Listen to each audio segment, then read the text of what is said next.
வணக்கம். நான் உங்க கல்பனா ராகவேந்தர். என்ன பத்தியும் என்னுடைய கணவரை பத்தியும் நியூஸ்லயும் மீடியாலையும் ஒரு தவறான வதந்தி பரப்பிக்கிட்டு இருக்கிறதுனால அதை பத்தின ஒரு கிளாரிட்டி கொடுக்கறதுக்காகத்தான் நான் இந்த வீடியோ பண்றேன். முதல்ல இந்த வயசுல நான் PhD, LLB இன்னும் நிறைய விஷயங்கள் படிச்சுக்கிட்டு இருக்கேன். பிளஸ் என்னுடைய மியூசிக் கரியர் மீதும் ரொம்ப நான் இன்டென்சிவா போக்கஸ் பண்ணிக்கிட்டு இருக்கேன். இதுல ரொம்ப ஸ்ட்ரெஸ் லெவல்ஸ் ஜாஸ்தியானதுனால எனக்கு பல வருஷமாவே சரியான தூக்கம் எனக்கு இல்ல. அந்த தூங்க முடியாத பிரச்சனைனால டாக்டர் கிட்ட ட்ரீட்மெண்ட் எடுத்துக்கிட்டப்போ இன்சோம்னியா இஷ்யூஸ் இருக்கு அப்படின்னு சொல்லி எனக்கு மெடிசன் பிரிஸ்கிரைப் பண்ணியிருந்தாங்க. அந்த மெடிசன் அந்த ஒரு பர்டிகுலர் நாள் டோசேஜ் கொஞ்சம் ஜாஸ்தி எடுத்ததுனால அது எனக்கு லங் இன்ஃபெக்ஷன் ஆகி நான் அன்கான்சியஸ் ஸ்டேட்டுக்கு போயிட்டேன்.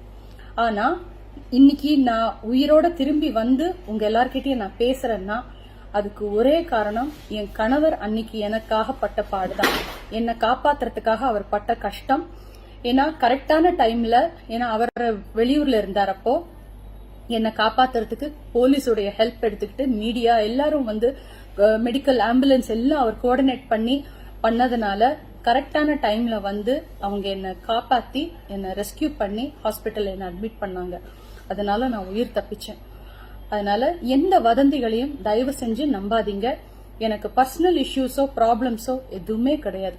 கடவுளோட அருள்னால தி பெஸ்ட் திங் எனக்கு நடந்த ஒரு விஷயம், என் வாழ்க்கையில ரொம்ப உன்னதமான அழகான ஒரு அருமையான ஒரு விஷயம், பிரசாத் பிரபாகர் எனக்கு கணவராக கிடைச்சது. அது மாத்திரம் இல்லாம இவ்வளோ ஒரு அழகான ரெஸ்பான்சிபிளான இவ்வளோ அன்பு இருக்கிற ஒரு குழந்தை தயா பிரசாத் என் மகளா கிடைச்சது.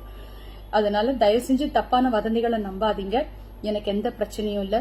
முக்கியமா இந்த தருணத்துல போலீஸ் டிபார்ட்மெண்ட்டுக்கும் மீடியாவுக்கும் என்னுடைய ரசிகர்களுக்கும் எனக்காக நான் நல்லா இருக்கணும்னு நினைச்ச எத்தனையோ உள்ளங்களுக்கும் அவங்க எல்லாருக்கும் என்னுடைய